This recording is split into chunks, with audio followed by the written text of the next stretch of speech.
Televisión de calidad con sentido público. Universidad de Antioquia Televisión.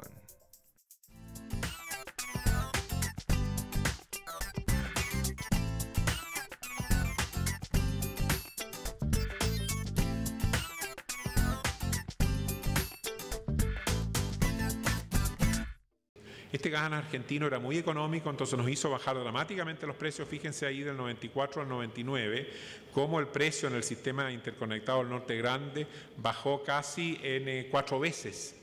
Y casi bajó a la mitad a nivel del sistema interconectado central. Realmente un gran beneficio para el país, con un gran desarrollo económico. Este gráfico es muy interesante, muestra en el eje vertical el producto geográfico per cápita y abajo el consumo eléctrico per cápita. Y lo que decíamos antes, mayor consumo, mayor desarrollo económico, se refleja en este gráfico. Estados Unidos escapándose a mano derecha, los países de la OECD en promedio y los países de Europa y Japón al centro, y en el extremo izquierda un Chile que se despega de Centroamérica, se despega del mundo con un producto geográfico que hoy día alcanza los $15.000 per cápita, con un consumo que ahí aparece cerca de los 3.500, 4.000 kWh per cápita, mucho mayor que Brasil, mucho mayor que Centroamérica, que Colombia y Perú y que por supuesto que la India. Y avanzando dramáticamente en el sentido de esa diagonal.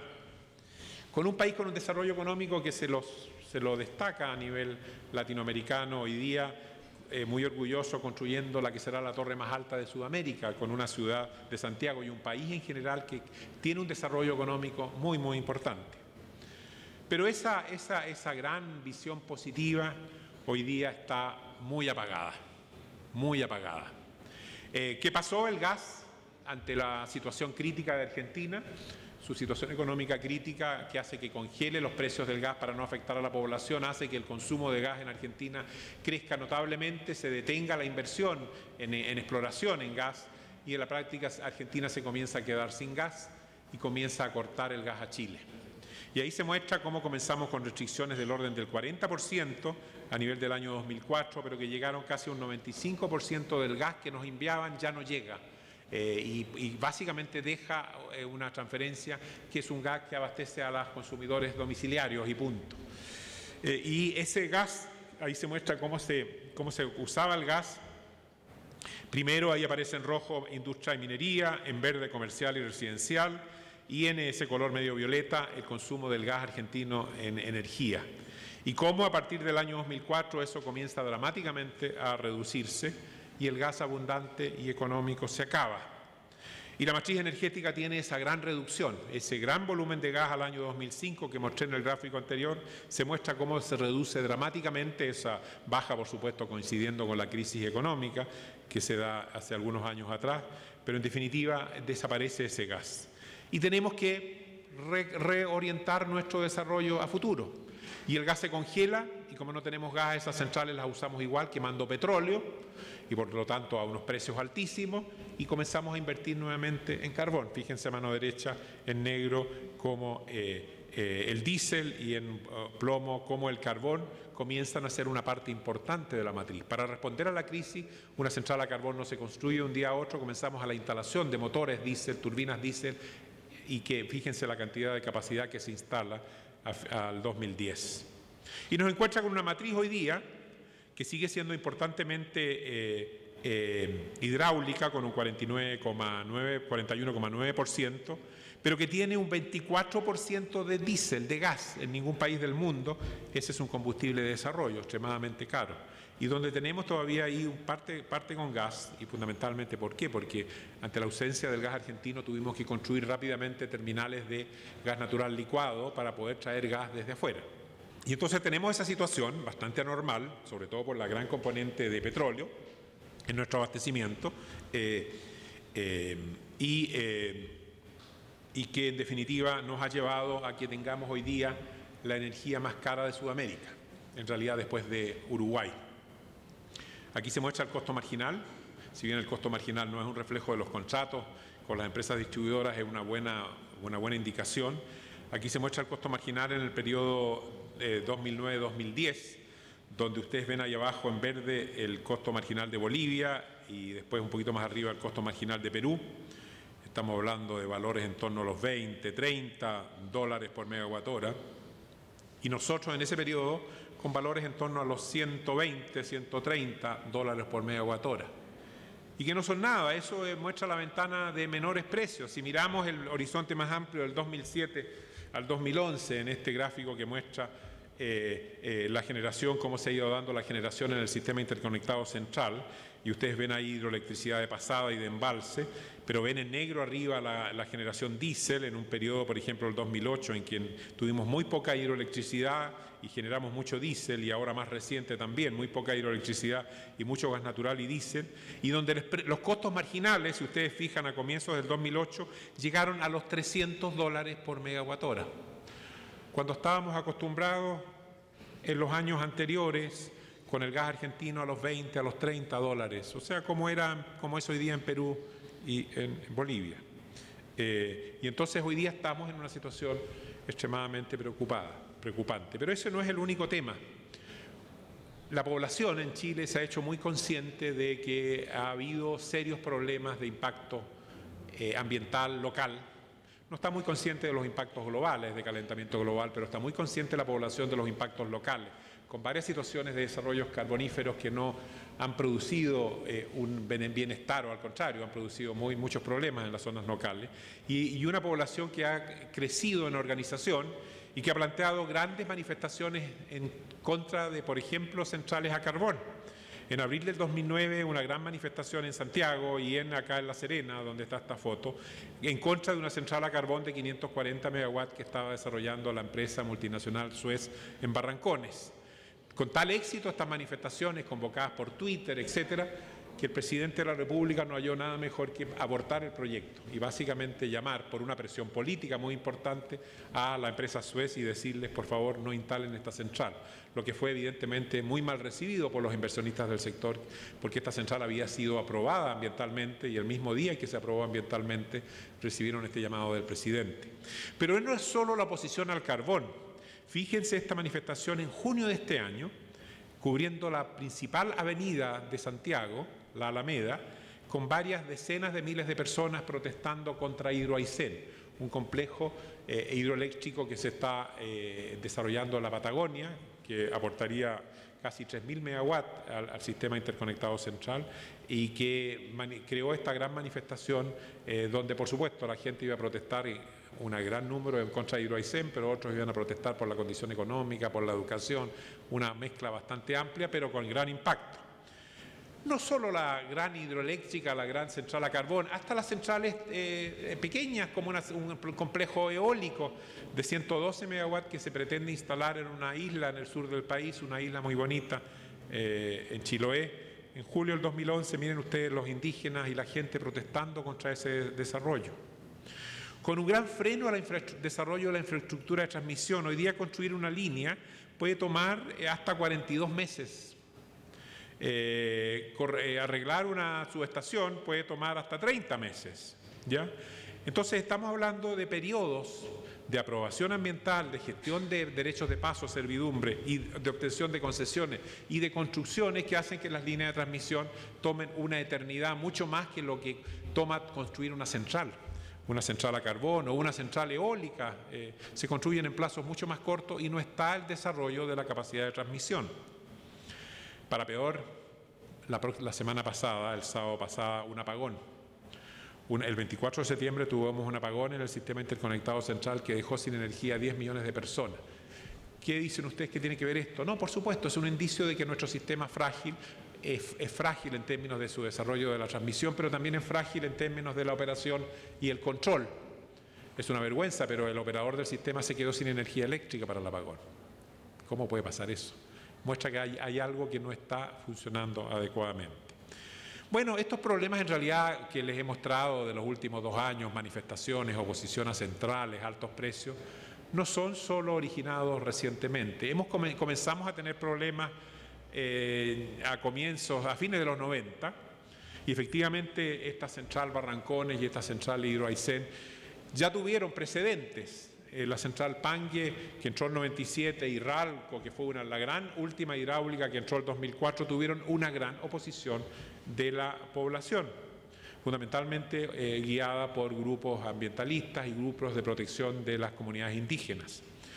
Nos complicó mucho también el que nuestro sistema eléctrico depende mucho de la meteorología, de la lluvia, y el año 98-99 tuvimos una sequía con severos racionamientos en la zona central.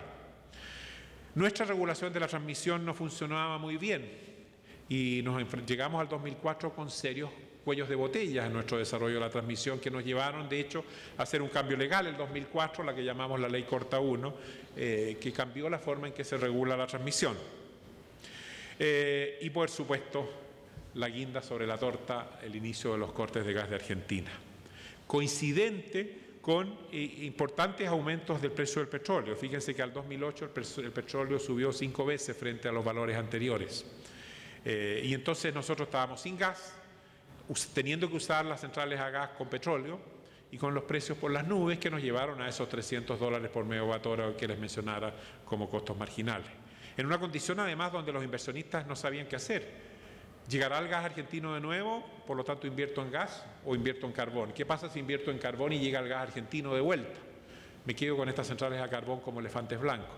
Una gran duda que nos llevó el año 2005 a lo que llamamos la Ley Corta 2 a cambiar la forma de abastecimiento y definición de precios de las distribuidoras. Dos cambios centrales. La primera ley, la Ley Corta 1, pasamos de un esquema de mercado de la transmisión, donde la transmisión lo hacían los privados, sin una orientación centralizada y que nos dimos cuenta que no funcionaba, y nos cambiamos a una planificación centralizada, una especie de planificación cooperativa, donde participan todos los agentes, pero donde necesariamente en forma central se define cómo se expande el sistema de transmisión troncal, cosa que se hace cada 4 años. Hoy día hay varios que dicen que eso debiera hacerse en forma permanente y debiera haber algún agente, alguna empresa en el sector, no necesariamente el Estado, que haga esa planificación permanente de la transmisión. Y es interesante que ese primer cambio fue un cambio de menos mercado, más de regulación centralizada.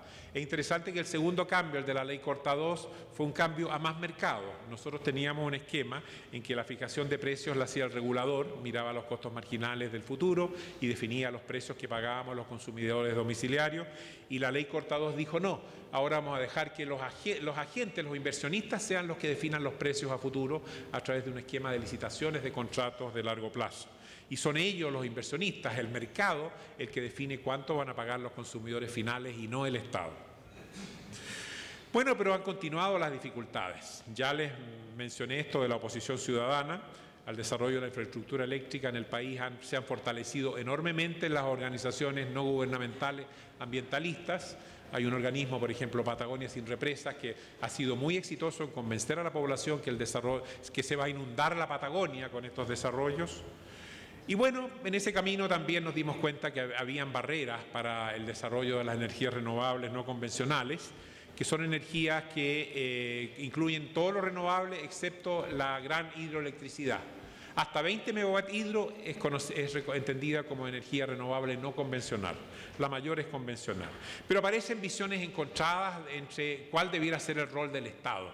Y ya varios han planteado que quizás el Estado debiera intervenir más en el desarrollo eléctrico. Bueno, por supuesto, hay un gran cuestionamiento de los altos precios y una crítica a las empresas eléctricas que están haciéndose el gran dinero en base a esta situación. Es interesante que acaba de quebrar una empresa eléctrica en Chile que hizo malos contratos, pero igual se argumenta que las grandes empresas están haciendo gran dinero con esto. Y hay un gran cuestionamiento de la alta concentración del mercado. Más de un 70% de la capacidad del sistema interconectado central está centrada en 3 actores. Hay un oligopolio, se dice, de 3 actores que estarían impidiendo la competencia. Y bueno, lo otro es que estas organizaciones ambientalistas han logrado convencer a la población que nuestro desarrollo futuro pasa por el viento y el sol, y que nuestra energía debiera ser exclusivamente desarrollada y que no necesitamos centrales a carbón, no necesitamos centrales a gas, ni centrales hidroeléctricas. Bueno, los periodos de sequía han seguido. En la práctica, como lo dijo un exministro, hemos vivido la tormenta perfecta.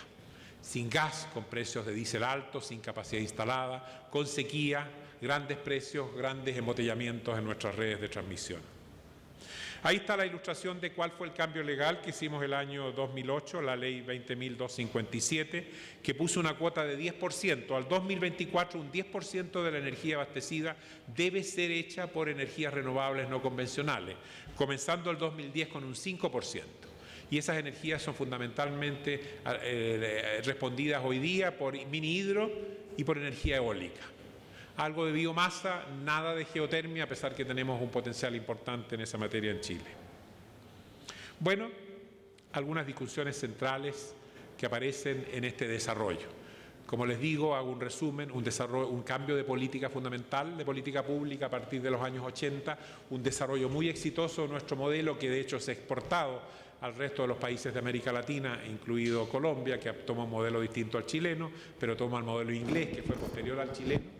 Un desarrollo exitoso que, sin embargo, comienza a tener dificultades y hoy día enfrenta serios problemas de abastecimiento y de desarrollo futuro, con una gran oposición de la población, en que hay grupos que dicen blanco y otros que dicen negro, y no hay ningún desarrollo de opinión o de conciencia conjunta. Tanto es así que el presidente formó una comisión para analizar, en mayo pasado, para analizar el desarrollo eléctrico futuro y hacer propuestas por esta gran crisis que se está dando en el país. Ahora, en el mes de octubre, esta comisión debiera indicar cuáles, según ellos, deberán ser las orientaciones hacia el futuro. ¿Cómo será recibida la propuesta de esta comisión? No es evidente. Hay una gran politización del tema, con el desarrollo de posiciones muy extremas respecto al desarrollo energético. Bueno, una primera gran discusión que se está dando en el país, que tiene una discusión muy política, es cuánto público y cuánto privado. Esa ha sido una discusión a nivel mundial. Como les mencioné, a fines del siglo XIX, todo el desarrollo eléctrico en nuestra región era hecho por los privados. Y después los estados, en los años 40 a los 70, fueron los que comenzaron a crear las grandes empresas estatales de desarrollo eléctrico.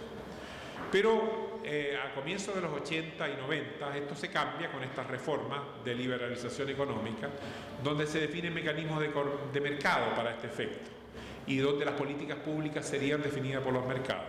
Sin embargo, esto está ahora más recientemente cambiando. El cambio climático, la seguridad energética, aparece entonces como nuevos desafíos donde los gobiernos, los estados, tienen que comenzar a dar orientaciones y a tomar acciones.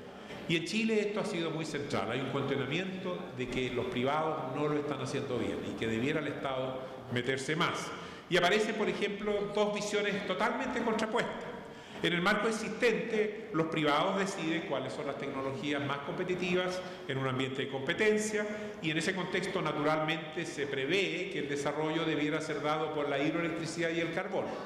El gas natural licuado llega caro, el petróleo es caro, no tenemos otros recursos, hidroelectricidad propia y carbón importado. Y es el carbón el que define el precio de largo plazo. Y las energías renovables no convencionales, bueno, la cuota del 10% es la que está impuesta, y si se hace más competitiva, porque el problema de las energías renovables no convencionales es que hoy día son caras.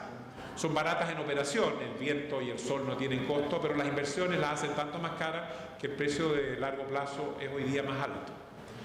Y entonces aparecen los opositores que dicen, no, aquí el Estado es el que tiene que definir la expansión, y como el Estado está preocupado a largo plazo, la definir en base a estas energías renovables no convencionales, sobre todo porque ellas van a ser competitivas en el largo plazo, el carbón se va a hacer más caro, el carbón tiene un impacto ambiental que no lo estamos dimensionando, y vamos a permitir el carbón, pero por un cierto tiempo, porque será el sol y el viento y la mini hidro, también aunque se oponen a la gran hidro, se desecha la gran hidroelectricidad, es lo que definirá nuestro desarrollo futuro.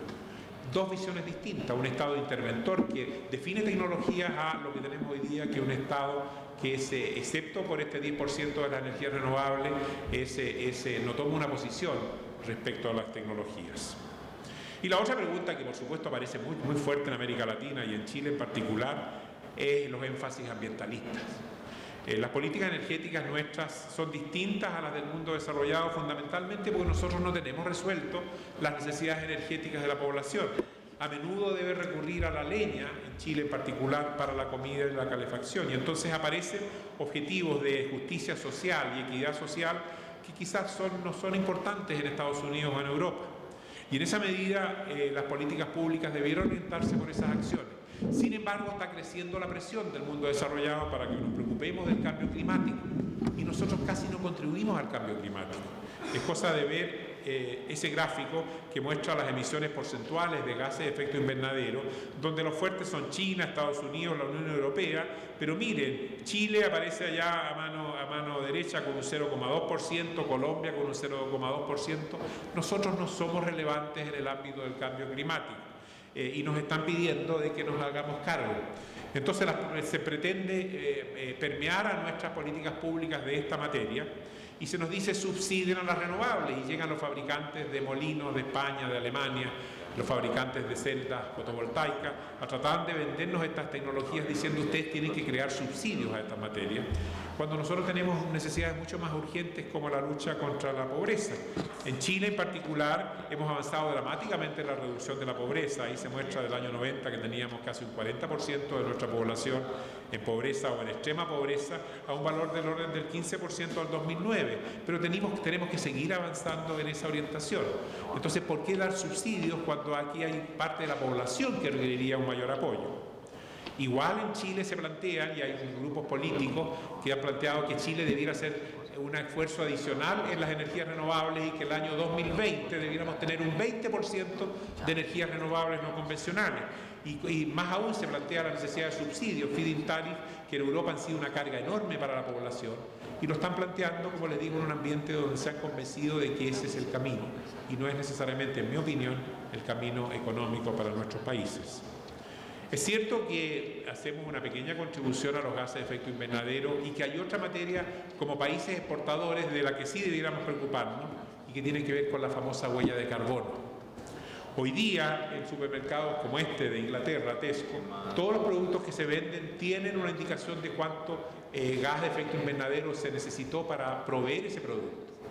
Y entonces si nuestro vino, nuestra fruta, nuestras flores, nuestra madera, nuestro cobre que exportamos al mundo desarrollado, se le va a colocar un impuesto que diga esto depende de los gases de efecto invernadero que crean, evidentemente es un tema de creciente preocupación. Si bien no vamos a cambiar el calentamiento global, sí nuestros productos van a estar afectados por este desarrollo. Y entonces la relación entre energía y medio ambiente importa, y las emisiones de la huella de carbono medida como gramos de CO2 por unidad de peso del producto que se está vendiendo van a estar directamente relacionados con las emisiones de CO2 por kilowatt hora de generación de electricidad o de calor. Y ahí aparece un Chile al lado de Japón y al lado de Italia, muy alto. Nuestro menor desarrollo económico no nos debiera tener en ese nivel de emisiones por kilowatt hora generado. Y debiéramos estar, ojalá, como Colombia, Brasil, que están bastante más a la derecha. Entonces, si bien no estamos preocupados de nuestros gases de efecto invernadero, estamos preocupados del volumen de ellos en función de nuestra producción. Y entonces aparece la gran pregunta, bueno, entonces, ¿qué energía con qué va a generar? Y aparecen las distintas dimensiones de este tema. Aquí en un gráfico que elaboró la consultora Sistep se muestra las tecnologías de hidroembalse, hidro de pasada, geotérmica, carbón, nuclear, eólica, hasta la diésel. Y se muestra a mano derecha su costo de desarrollo, en el que fundamentalmente se calcula su inversión, su costo de combustible y se la promedia a lo largo de su vida útil. Y evidentemente nuestro gran desarrollo es la gran hidroelectricidad, $38 por megawatt hora, frente al diésel con 2.34 o el eólico con 96 o $100 por megawatt hora. Nuestro desarrollo debiera ser la gran hidroelectricidad, pero aparecen otras dimensiones de oposición a ella. O debiera ser en lo térmico el carbón con 83 frente al gas licuado con 105 o la solar fotovoltaica con 165. Pero ahí dicen que ese precio no tiene incluidas las externalidades. Entonces aparece una gran discusión, ¿dónde está nuestro desarrollo y qué tecnología vamos a usar? Para los inversionistas está claro que el carbón y la hidroelectricidad es el camino. Pero ahí aparece entonces el tema de las emisiones. Y aparece que el carbón, el gas licuado y el diésel tienen grandes emisiones que no tienen las otras. Y el Comité Intergubernamental de Cambio Climático dice, señores, si ustedes quieren pocas emisiones, aquí están las emisiones de CO2 por kilowatt hora, tienen que elegir la hidroelectricidad, tienen que elegir la energía del mar, pero en particular la energía del mar es una energía inalcanzable hoy día. Por supuesto la eólica, la solar son otras alternativas, pero el problema la hidroeléctrica, la gran atractiva, son además porque es la de menores costos. Miren los costos en dólares, centavos de dólares por kilowatt hora de la energía solar, o la energía del viento, o la energía del océano. Son todas tecnologías bastante más caras. Y eso podrá cambiar, pero vamos a comprometernos hoy día a invertir cuando va a cambiar en 10, 20, 30 años. Bueno, por supuesto, uno de los grandes problemas es que esa visión de esos distintos precios, esas distintas tecnologías, no las conoce la población. La población dice la energía del viento es gratis. Entonces considera que la energía del viento es la de menor impacto. Ahí se muestra el daño en el medio ambiente y el costo monetario. Y se encuesta a la población y creen que la energía solar y la eólica son las de menor impacto y las más económicas. Y no es cierto, digamos. No es cierto básicamente por el tema de la inversión en estas tecnologías. Y la energía eólica también tiene impactos en el entorno, digamos. Es cosa de mirar este parque eólico, donde hay realmente un impacto, bueno, podrás decir es un desierto que nadie lo utilizaba, pero todo tiene impacto en la naturaleza. Una población además que Chile estaba considerando seriamente el desarrollo de la energía nuclear hasta que pasó lo de Fukushima. Y hoy día el 60% de la población no acepta bajo ninguna condición el desarrollo de centrales nucleares, y con un porcentaje adicional que lo aceptaría con ciertas restricciones. Evidentemente ese pareciera ser que en el mediano plazo no es un camino de desarrollo. Cerremos la presentación planteándonos cuáles son algunos de los desafíos futuros que se dan en Chile, pero que varios de ellos se van a dar en muchos de los países del mundo y se están dando en muchos de los países del mundo. Estas discusiones de matriz energética están teniendo lugar en Alemania, que decidió parar el desarrollo nuclear, en Suiza, que un 50% de su energía es nuclear y que dijo voy a salirme de lo nuclear y cuál es la alternativa, de un Gran Bretaña que está invirtiendo masivamente en el desarrollo de energía eólica en los mares del norte. Entonces, es una discusión que se está dando en todo el mundo, no es una discusión de este caso particular que estoy analizando yo ahora en Chile. Pero en Chile, ¿cuáles son los desafíos? Fundamentalmente responder a necesidades sociales insatisfechas, evidentemente tratando de reducir el riesgo de esta dependencia energética, diversificando nuestro suministro y fundamentalmente reduciendo el precio de la energía. Esa es la mejor forma de responder a nuestras necesidades sociales, logrando mayores niveles de competencia, levantando barreras de entrada para que haya más competencia en el desarrollo. Tenemos que controlar las emisiones, por fundamentalmente el tema de la huella de carbono. Tenemos que mejorar los procesos de estudios ambientales, son una gran barrera al desarrollo de nueva infraestructura eléctrica, tenemos que ver cómo agilizar estos procesos. La eficiencia energética. La energía más barata es la energía que no se consume. Es cierto que podemos lograr niveles de eficiencia y no basta con eficiencia, igual necesitamos nueva generación, pero hay que estimular la eficiencia energética. Todos los esquemas de concesiones y servidumbres para construir líneas de transmisión tenemos que mejorarlos, no pueden ser esos 42 meses para construir una línea. Tenemos que agilizar el desarrollo de las inversiones y tenemos que entregar mayor certidumbre a los inversionistas. Claramente nuestra institucionalidad regulatoria energética no está funcionando en la medida que no está informando a la ciudadanía, no está permitiendo que la ciudadanía participe y se haga consciente de los desafíos y los problemas para nuestro desarrollo futuro. Hay que buscar encuentros entre visiones muy contrapuestas del desarrollo del sector, en que hay gente anti una cosa y anti otra y a favor de otra y simplemente no conversan. Y lo que sí nos hemos convencido es de que este modelo exclusivamente privado no funciona. No queremos cambiar el modelo, vamos a seguir con este modelo, pero estamos buscando cómo el Estado toma una acción más proactiva. Buscar zonas del país donde se puedan construir centrales a carbón. Crear carreteras eléctricas para que se desarrolle la infraestructura y pueda haber más competencia. El Estado no interviniendo como empresario, pero sí ayudando a través de nuevas regulaciones a que se destrabe el desarrollo de la infraestructura. Una acción mucho más proactiva. Y en definitiva lo otro que hay que continuar haciendo es legitimar la política energética vía mercado como el camino de desarrollo del país. Por lo menos la comisión esta asesora que formó el gobierno no hay nadie que esté planteando volvamos al Estado empresario. Sigue siendo el modelo de mercado, el modelo de desarrollo, pero al cual hay que hacerle varias mejoras. En definitiva, seguimos enfrentados a los mismos problemas que nos hemos enfrentado siempre.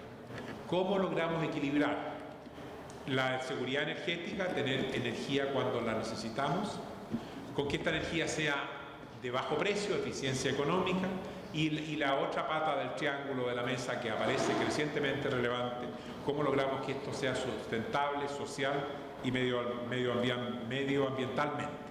La necesidad de equilibrar esta relación triangular se mantiene en el tiempo y tendremos que encontrar las herramientas para lograrlo. Nadie tiene la lámpara mágica que nos permitirá orientar, pero estamos haciendo todos los esfuerzos para ello. Muchas gracias por su atención.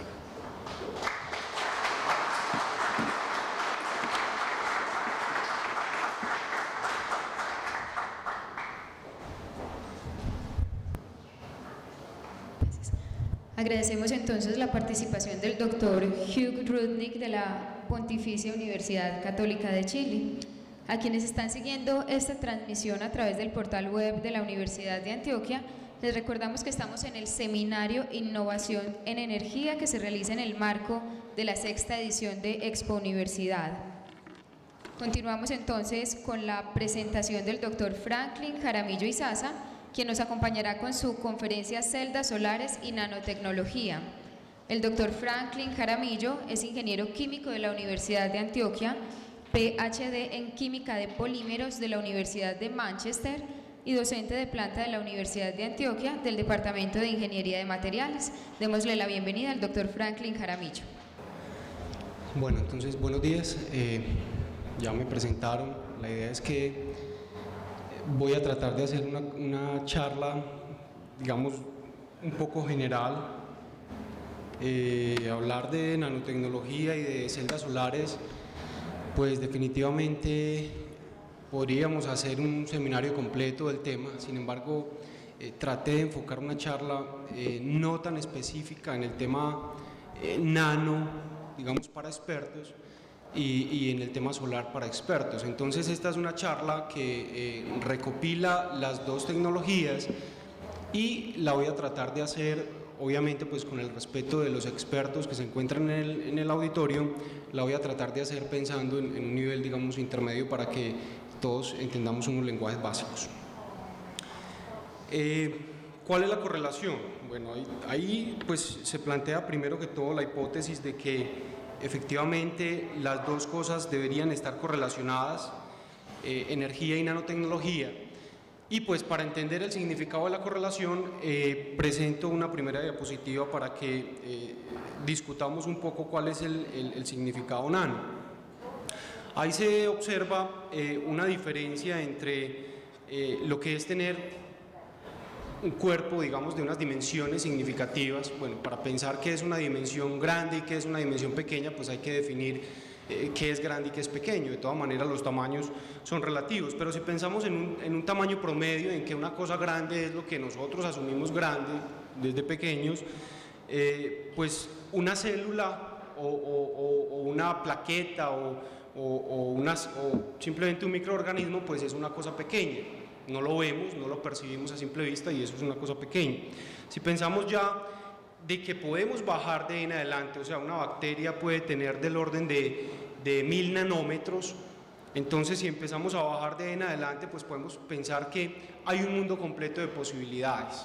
Entonces hay nanopartículas, hay puntos cuánticos, hay nanobarras, hay nanoestrellas, hay nanoesferas, o sea, de 100 nanómetros para abajo hay la cantidad de cosas que uno se pueda imaginar, la cantidad de morfologías, la cantidad de estructuras, y la idea es que definitivamente, pues desde el punto de vista de energía solar podamos aprovechar el tamaño. ¿Por qué el tamaño es importante? Ocurren cosas completamente diferentes a tener materia condensada a una micra, a un centímetro, a un metro, a 10 kilómetros, a tener materia condensada confinada en un nanómetro, en 10 nanómetros. Recordemos, para los que de pronto no lo tienen muy claro, que un nanómetro es 10 a la menos 9 metros, ¿cierto? Y ahí está pues la proporción en las escalas.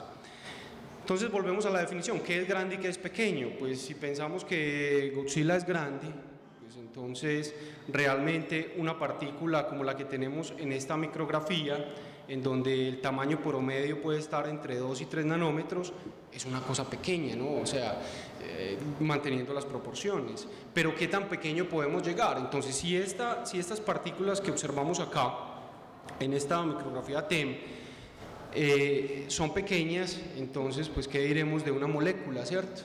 ¿Hasta dónde podemos llegar? Esta es una aplicación real en donde hay unas moléculas derivadas organometálicas de rutenio que pueden actuar como un switch electrónico, o sea, una sola molécula actuando como un switch electrónico. Entonces, ¿hasta dónde podemos llegar? O sea, ¿hasta dónde podemos explotar el tamaño de la materia para hacer aplicaciones tecnológicas reales? Bueno, y aquí abajo aparecen unos nanotubos de carbono que vamos a hablar de ellos. Realidad o ficción. Entonces, algunos dicen, no, eso es ciencia ficción, eso, ¿qué vamos a poder trabajar con estructuras tan pequeñas? ¿Cómo la vamos a poder controlar? ¿Cómo la vamos a poder manipular? Estas son micrografías, pues las dos superiores, la de la derecha principalmente, pues todavía no estamos en eso. Ahí tenemos un glóbulo rojo y pues un dispositivo electrónico inyectando un medicamento, pero no es, digamos, así en este momento no se está haciendo. Pero hay marcadores, nanopartículas que pueden llevar medicamentos, pueden entregar droga de manera controlada a células muy puntuales. Entonces, tratamiento de cáncer, el tema de tratamiento de enfermedades muy puntuales, eso ya es una realidad. Aquí a mano izquierda, en la parte inferior, se observa un dispositivo electroelectrónico funcionando, micrométrico, o sea, estamos hablando de un motor del tamaño más pequeño, del tamaño de la cabeza de un alfiler. Es un dispositivo electroelectrónico que funciona, que puede generar un trabajo, que puede generar un esfuerzo a partir de un estímulo eléctrico, o sea, ya es una realidad y se llaman, en la sigla en inglés, MEMS. Y tenemos una pared de nanotubos de carbono de pared múltiple, estamos hablando de tener un tubo en donde básicamente el diámetro es del tamaño nanométrico, la longitud puede ser micrométrica, pero ese tubo del tamaño nanométrico pues se puede explotar en un sinnúmero de posibilidades. O sea que estamos hablando de realidad, ya no es ciencia ficción. Hace algunos años, los que son amantes del cine seguramente recuerdan una película en donde pues implantaba una nave espacial en el cuerpo y pues solucionaba problemas específicos. Ya no estamos lejos de eso, o sea, definitivamente hay muchas posibilidades. Se pueden obtener la variedad de formas casi que uno quiera, estamos hablando de nanotubos, estos son algunas de las nanopartículas que obtenemos en el laboratorio, nanoesferas, nanobarras, en este caso son de óxidos metálicos y cantidad miren esta de abajo que tiene la forma como de un maní, ¿no? En forma de peanut, como si fuera un maní. Bueno, se puede jugar entonces con la química y la física de tal manera que uno pueda controlar las condiciones de síntesis. Simplemente esto va a ser una introducción para que tratemos de correlacionar el tema nano con celdas solares. Obviamente pues estamos en la discusión de energía. Hay estrategias de abajo hacia arriba, o sea, cómo construir las cosas empezando de moléculas y empezar a ampliar, o cómo construir las cosas empezando de lo grande y empezando a disminuir el tamaño. Digamos que son dos estrategias, una le gusta más a los químicos, otra le gusta más a los físicos. La correlación, entonces nano, pues algunas asociaciones lo han definido como el control y la manipulación de la materia a niveles que están por debajo de los 100 nanómetros. Digamos que eso es un concepto más o menos aceptado de lo que es nano, ¿cierto? Ya, digamos, los puntos cuánticos empezamos a hablar por debajo de 10 nanómetros y ya directamente interacción molécula-molécula. Pero entonces, ¿por qué nano? Digamos que todos conocemos el país, la geografía nuestra. Afortunadamente contamos con una intensidad solar muy adecuada para tener energía solar disponible en todo momento. Contamos de más o menos 150, 175 a 225 vatios por metro cuadrado. Si comparamos eso con el desierto del Sahara, pues podríamos estar hablando de un 64% de la radiación diaria, anual, promedio, disponible. O sea que si pensamos que tenemos una celda 100% eficiente, que en este momento, ahorita vamos a ver, hay unos límites termodinámicos y es imposible en este momento lograrlo, podríamos tener 225 vatios en una celda de 1 metro cuadrado disponibles en cualquier momento, ¿cierto? Podríamos prender sin problema 10 bombillas de 20 vatios, siendo muy optimista.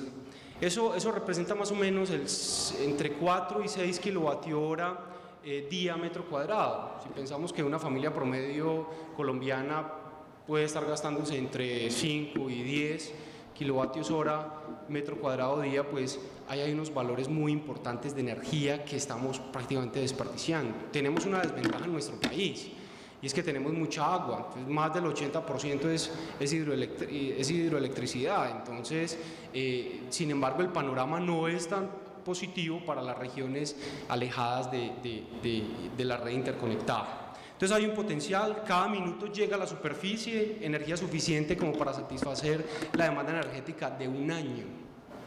Cada minuto llega a la superficie, a la corteza terrestre, la energía para satisfacer la demanda de un año. O sea, estamos hablando de que hay muchísima energía. Y algunos de los que trabajan este tema un poco más de manera filosófica, pues dicen que todas las energías finalmente vienen del sol, porque la energía fósil es porque el petróleo, el gas lleva muchísimos años en la corteza terrestre, y gracias a la energía solar, pues esos organismos vivos, dinosaurios, etcétera, según la teoría, pues tuvieron que haber dado allá, en ese lugar, y tuvieron que haber crecido y se tuvieron que haber desarrollado, ¿cierto? Entonces, básicamente el sol es una fuente inagotable de energía. Este es un escenario, pues el conferencista anterior habló muy bien de esto, no voy a hablar pues de política energética ni de estos temas, pero simplemente un panorama interesante. Para el 2030, pues para el 2050 se espera que la energía renovable sea alrededor del 80%, eso lo dicen los futurólogos optimistas en el tema de energías renovables, y de ese 80% del abastecimiento de energía, las celdas solares o la energía fotovoltaica, pues se espera que represente más o menos un 30%, o sea, hay un panorama optimista con todo el tema de emisión, CO2, ya lo hablaron en la plenaria anterior, entonces hay posibilidades. ¿Qué necesitamos? Desde el punto de vista de radiación, ¿qué necesitamos? O sea, desde el punto de vista de tecnología, ¿cómo aprovechar la energía solar? Este es el espectro de radiación del Sol. Si ustedes se fijan, va desde 240, 250 nanómetros hasta 2500, hasta el infrarrojo. Y digamos que la mayor cantidad de fotones se concentra en esta región que es el visible, por los lados de 450, 750 nanómetros, ahí está la mayor cantidad de fotones.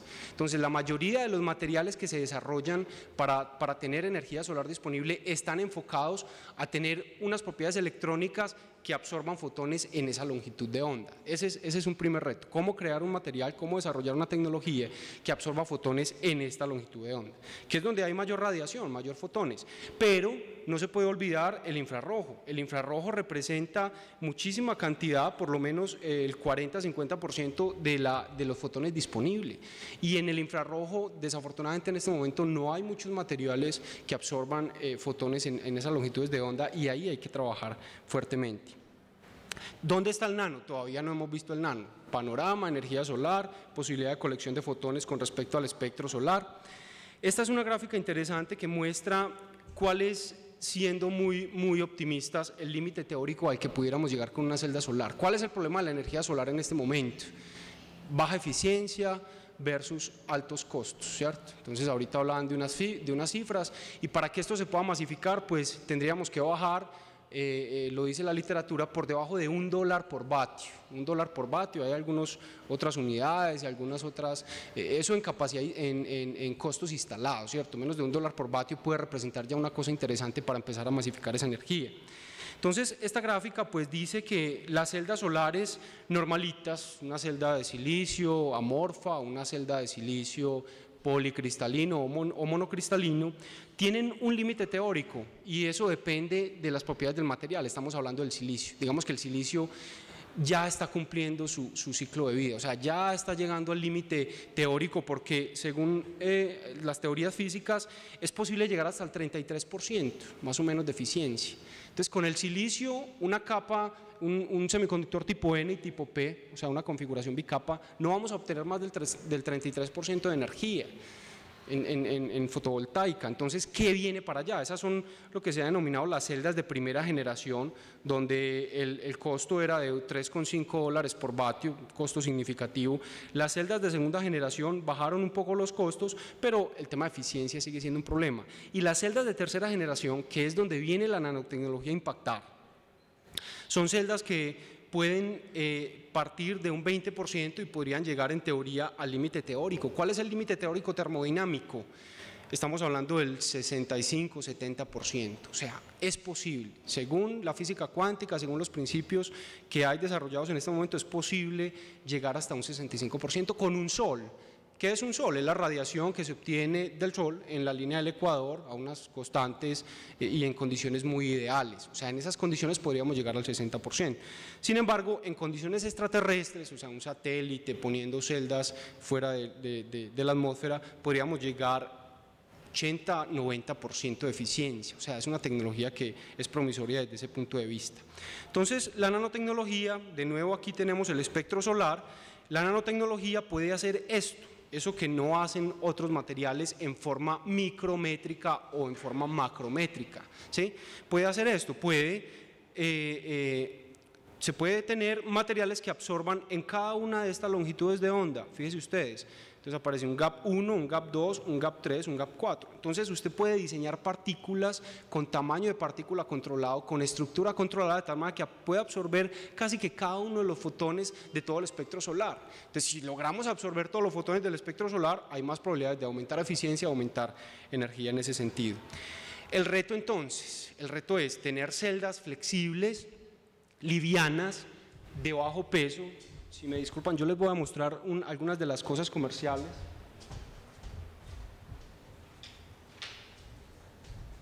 Que hay. Esto es una celda ya comercial, es una celda de una empresa que se llama Conarca, no quiero hacer obviamente propaganda, pero me pareció interesante. Esto es una celda que está hecha ya con polímeros semiconductores y con nanopartículas, específicamente fullerenos. Entonces se puede doblar, usted se imagina las aplicaciones que se pueden tener, usted se la puede pegar en su camisa, en su morral, de hecho ya hay aplicaciones en ese sentido. Si la dejo caer no le pasa nada. Es liviana, o sea, el tema de transportes de una celda solar también es un tema complicado. Entonces, un reto, obviamente la eficiencia, estamos hablando de que estos sistemas pueden tener el 8% de eficiencia, comparado con el silicio más barato, que puede estar del orden del 10 al 12%, pues es una tecnología muy interesante, porque los costos pueden llegar a ser 10 veces menos que el silicio. Entonces ya empiezan este tipo de tecnologías a impactar el mercado y aquí hay muchísima innovación, o sea, en el desarrollo de este material, en el desarrollo de este concepto, pues hay muchísima innovación involucrada. Hablábamos de tener celdas de menos de $1 por vatio, pues eso es una cosa interesante, eficiencias que deben superar el 15% definitivamente, inclusive pensar en esos límites termodinámicos y mucha parte de eso pues se logra, como ya lo hemos dicho, con la nanotecnología. Es impresionante, o sea, en el 75 cuando empezaron a hablar de energía solar, de celdas fotovoltaicas, se hablaba de $100 por vatio, o sea, $100 por vatio. Y estamos hablando que luego de más de 20 años podemos estar hablando de menos de $1 por vatio, o sea, eso es una cosa que ya empieza a tener el sabor de comercializable, de expandible, de masificar este tipo de tecnologías en nuestro medio. Hay una evolución pues de las celdas solares, primera, segunda y tercera generación, en donde básicamente la tercera generación se basa en ¿qué? En sistemas que tengan altísima área superficial, estamos hablando de nanopartículas, fullerenos, óxidos metálicos dopados, que sean nanométricos, que tengan una alta área superficial y que puedan interaccionar con el otro semiconductor, porque si hablamos de silicio, tenemos dos monocapas y mire que el área interfacial entre esas dos monocapas es muy pequeña, entonces la limitación de transporte eléctrico es muy limitado. Pero si usted tiene 1 billón de nanopartículas dispersas en un polímero, el área superficial de contacto es mucho más alta y la transferencia electrónica se puede dar en ese sentido. Como les dije ahorita, la tecnología de silicio está llegando ya a sus límites, estamos hablando de un 33% teórico al que se puede llegar con la tecnología convencional, y si no abocamos a otras tecnologías, nanotecnología y otras, pues será difícil que la energía solar pueda masificarse. Esta es una gráfica interesante que muestro porque es de una de las agencias o los laboratorios más importantes del mundo en energía renovables, es el NREL, que es el Laboratorio Nacional de Energía Renovable de Estados Unidos, y muestra un panorama desde el 76 cuando se inició con esta tecnología, con la tecnología de fotovoltaica, hasta el 2010, está actualizado para septiembre del 2010. Obviamente pues el silicio con algunos valores interesantes por los lados del 20-25% en el mejor de los casos. Estas son tecnologías emergentes, si ustedes se fijan, desde el 2010, desde el 2001 hacia acá empezó la nanotecnología a impactar. Entonces, gracias a la nanotecnología que está por aquí en la esquina inferior, se empiezan a dar unos desarrollos en donde eficiencias del orden del 10, 12% ya son alcanzables. Estamos hablando de una brecha de 10 años, o sea, la nanotecnología tampoco puede hacer milagros. Estamos hablando de que el silicio lleva desde el 75 empezando, funcionando, y en 10 años ya se han logrado valores que alcanzan al silicio casi en su forma más barata y más económica. O sea, es promisorio. Los valores que ven aquí arriba, algunos están muy contentos porque están viendo por aquí un 43%, son valores de lo que se llama celdas tándem o multijuntas o multijunturas o multicapas, o sea, de muchos materiales que colecta cada uno una fracción del espectro solar en longitudes de onda diferente. Ay, ¿por qué no hacemos eso de una vez? Podríamos pensar, porque la mayoría de estas celdas están basadas en compuestos que son muy costosos, arsenuro de galio, telenuro de cadmio, semiconductores supremamente costosos, tierras raras, no hay disponibilidad. O sea, si pensamos en que que queremos masificar la energía solar, tendríamos que explotar todo el galio y todo el telurium para poder tener acceso a semiconductores que puedan responder a estas eficiencias. Entonces no hay posibilidad y disponibilidad de materiales. Ese es un reto también de la nanotecnología, cómo hacer uso de materiales que sean muy baratos, que usted pueda modificar su estructura de manera nanométrica y pueda obtener eficiencias. Entonces la electrónica orgánica, la electrónica plástica, los sistemas híbridos, así como este, tienen ventajas, y es que son altamente flexibles, aplicaciones muy versátiles desde el punto de vista arquitectónico, se pueden diseñar en formas variadas, livianas, muy livianas para el tema de transporte e instalación, no se quiebran, y además que son reciclables. Eso es una cosa muy interesante. Esta celda es completamente reciclable, inclusive ya se está trabajando en el tema de celdas biodegradables, con todo el boom verde y lo que hablan ahorita, huella de carbón. ¿Cuánto es la huella de estos materiales en términos de carbono, cierto? Métodos simples de preparación, o sea, el silicio, una de las mayores dificultades es obtener silicio de más del 99.9% de pureza, que es el semiconductor que se utiliza en las celdas de silicio. Una de las dificultades, grandísimo, o sea, la purificación de monocristales de silicio es muy compleja. Puedo contar con mis manos el número de plantas que hay en el mundo que purifican silicio, que hacen celdas de silicio monocristalinas, y es dominado por algunos pocos. Eso hace que el acceso al mercado obviamente sea más restringido. Entonces, con estos métodos pues se pueden obtener cosas como esta. Una planta de impresión de celdas solares flexibles es como si fuera una impresión, así como se imprimen los paquetes de papitas, los empaques, es un sistema de flexografía, es por impresión, en continuo, en línea, ¿sí? Yo no sé si inclusive esta planta, Conarca, cuando inició sus operaciones en California, compró una planta de Kodak.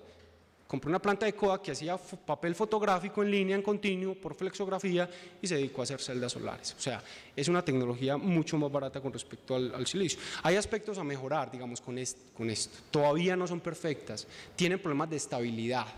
El sol es uno de los grandes problemas para los materiales, porque deteriora muchísimo los materiales. Entonces, en términos de fotodegradación, todavía no están optimizadas. Se degradan normalmente de 1 a 3 años. O sea que si usted compra una celda 10 veces más barata, pero en 1 o 3 años ya tiene que empezar a cambiar su celda, porque se va a empezar a degradar. O sea, la eficiencia va a empezar a caer.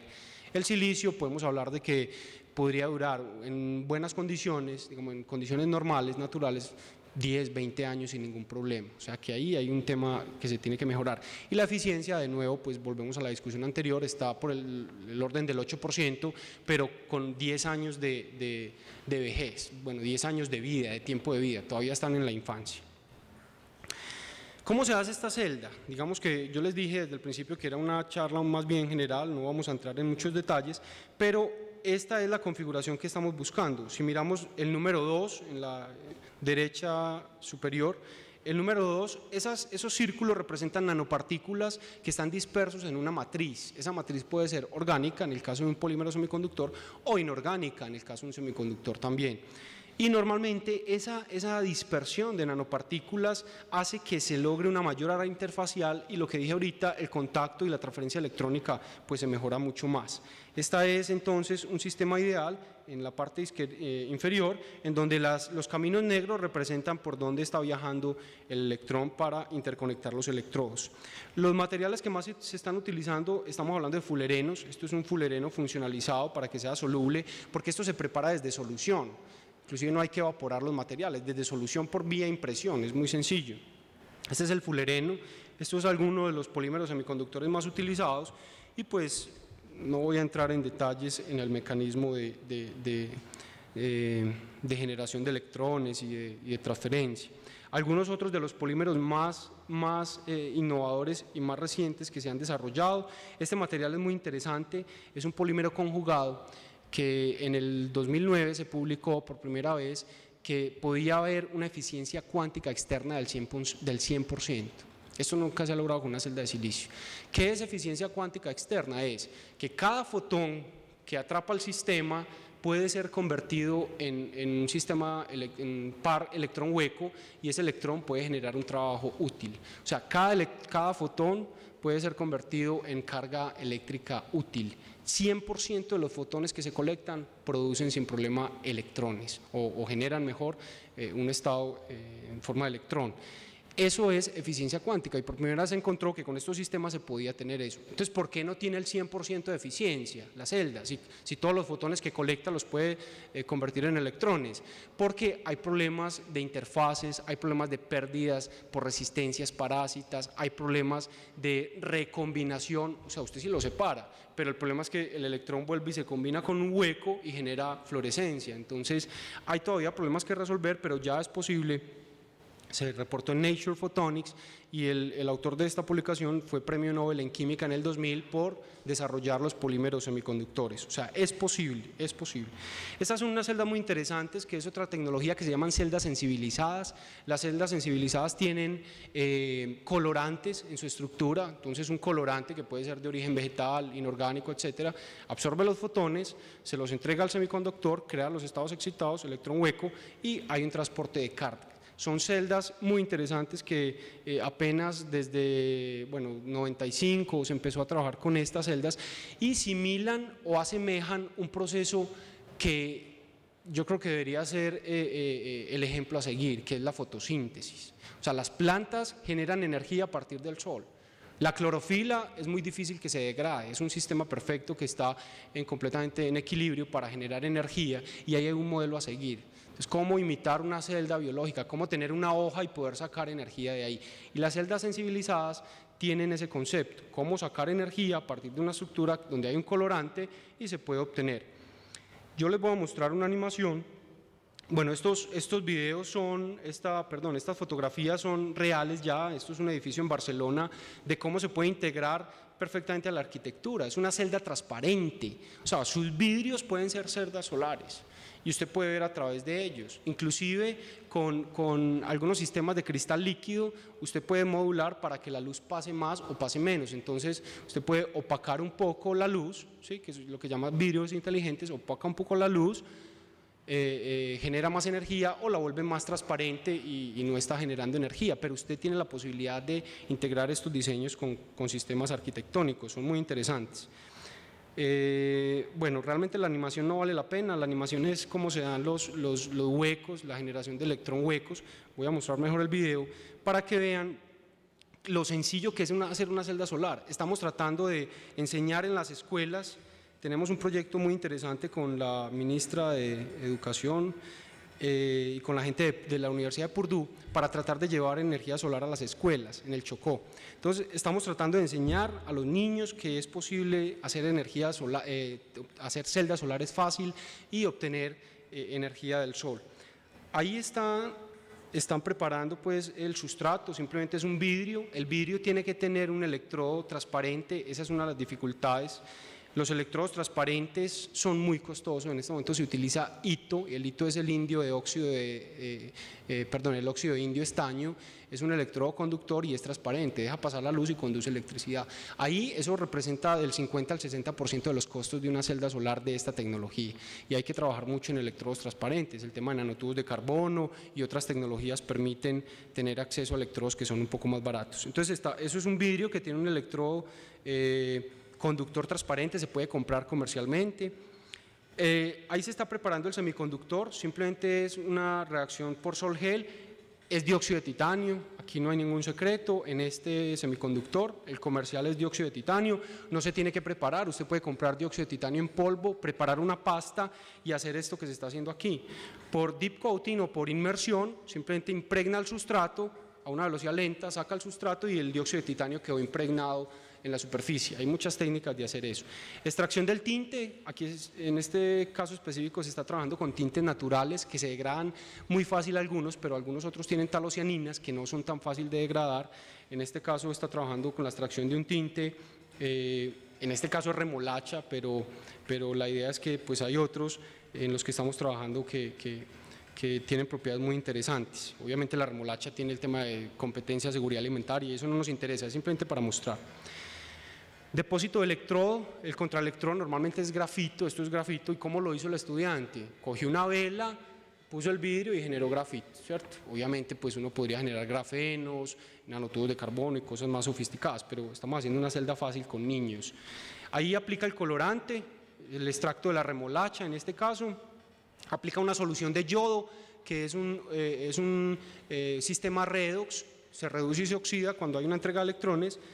Ese yodo lo venden en la farmacia, todo el mundo lo puede comprar. Junta los dos, donde estaba el grafito y donde estaba el dióxido de titanio, los junta y simplemente hace una conexión eléctrica y puede medir diferencia de potencial y ya tiene una celda solar. Es una celda solar casera, o sea, se puede, con ese cuadrito que es más o menos una pulgada cuadrada, se pueden generar, aquí vamos a ver, con una lámpara, ni siquiera poniéndolo directamente al sol, la lámpara tiene mucha luz difusa, se pueden generar 10, bueno ahí no sé cuánto, 10 milivoltios, o sea, está generando 10 milivoltios. Si ustedes ven, ahí está apagada la lámpara, esta es la lámpara, prende la lámpara y obviamente pues genera 10 milivoltios. O sea, en la casa, no hay que prácticamente salir, simplemente comprando los vidrios transparentes con electrodo conductor, que es quizás lo más complicado y lo más costoso, y se puede hacer una celda solar casera sin ningún problema. Bueno, esto es una celda que tenemos expuesta en las instalaciones de la SIU. En la SIU tenemos un laboratorio de energía solar y de celdas pues interesante.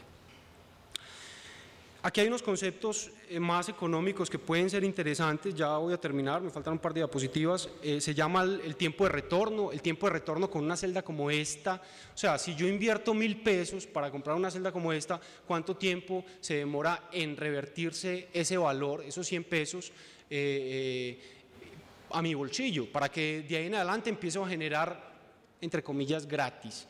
El contador, si estoy interconectado, se devuelve. Bueno, eso los eléctricos saben que no es tan fácil, pero el concepto es ese, el principio es ese. ¿Cuánto tiempo se demora en generar retorno? Las celdas híbridas, o sea, esta tecnología se demora 6 meses más o menos, supremamente rápido. Mientras que si hablamos de silicio, el más barato se puede demorar de 1 a 2 años. Los más costosos, que son monocristalinos, que tienen eficiencias hasta el 14, del 15 al 20%, se pueden demorar de 4 a 6 años. O sea, los tiempos de retorno son muy lentos. Con esta tecnología el tiempo de retorno es muy rápido. ¿Qué hay que comprar otra? Bueno, pues hay que comprar otra en 3 años, pero tiene un tiempo de retorno en 6 meses. El costo por metro cuadrado de esta tecnología, OH es orgánicas o híbridas, está entre 30 y 50 dólares por metro cuadrado. Las sensibilizadas son mucho más baratas. La sensibilizada, la que hicimos en el laboratorio con el extracto de la remolacha, de 8 a 18 dólares por metro cuadrado, y hay otras tecnologías de película delgada que también son muy interesantes pero que son muy costosas, 100 dólares por metro cuadrado, telenuro de cadmio, y el silicio monocristalino estamos hablando de más de 300 dólares por metro cuadrado. Por eso no es competitivo en este momento, por eso hay tan poquitas aplicaciones de energía solar en nuestro medio, o sea, muy difícil competir con agua, sobre todo en nuestra ciudad y en nuestro país. La huella de carbono, es muy importante esa huella de carbono porque para la energía fotovoltaica, que es, bueno, para la energía nuclear, que es una de las más limpias en términos de esta huella, el conferencista anterior mostraba unos valores de 0, pero en realidad si pensamos en la generación de los materiales, o sea, 0 porque no está generando emisiones, pero para hacer este material hubo que tener plástico, para hacer el plástico hubo que tener petróleo, en el caso del PET, ¿cierto? Para hacer las nanopartículas hubo que prender un reactor, hubo que consumir energía, esa energía si viene de gasificación, pues bueno, la huella en general está del orden de 20 a 30, algunos hablan de 40, de 20 a 40 gramos por kilovatio hora generado. Es una huella muy bajita comparada con el gas natural o con algunas otras fuentes directas del petróleo, y la nuclear pues está por los lados de 40. Estas son algunas empresas que ya están comercializando esta tecnología, las quiero mostrar pues para finalizar mi presentación, con eficiencias máximas que van hasta el 8,3 en estas híbridas, pero con puntos cuánticos. Pues ya hay algunas empresas que hablan de, por ejemplo esta, de 30% de eficiencia con películas delgadas a bajo costo sobre películas sustratos flexibles, reciclables, etcétera. Son empresas danesas, algunas alemanas, españolas, norteamericanas, y bueno, pues básicamente eso era lo que tenía para decirles. Última gráfica, y es la comparación. Estas celdas absorben mucha radiación difusa, o sea, a las 6 de la tarde, cuando ya la intensidad de radiación, cuando ya se oculta el sol y cuando ya no hay fotones suficientes o muy pocos fotones disponibles, estas celdas siguen trabajando. Entonces, en esta gráfica se ve que hasta las 7 de la noche, más o menos, cuando ya definitivamente, bueno, 6:30, 7, depende obviamente del país, etcétera, donde ya no hay radiación solar, entre las 6:30 y las 7, estas celdas siguen generando energía, porque absorben luz difusa. O sea, no tiene que estar el sol ahí en pleno sino que absorben, inclusive esta luz artificial las pone a trabajar. En Expo Universidad tenemos un stand, los invito para que vayan al stand de celdas solares, ahí tenemos los prototipos que estamos haciendo, y tenemos una lámpara que la prendemos y apagamos, y se puede ver cómo con luz artificial inclusive pueden funcionar estas celdas. Bueno, muchas gracias por su atención.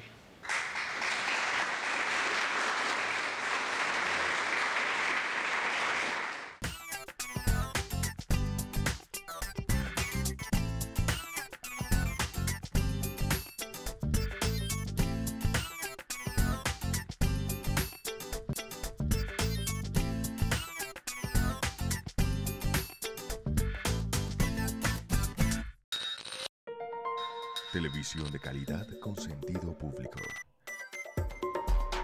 Universidad de Antioquia Televisión.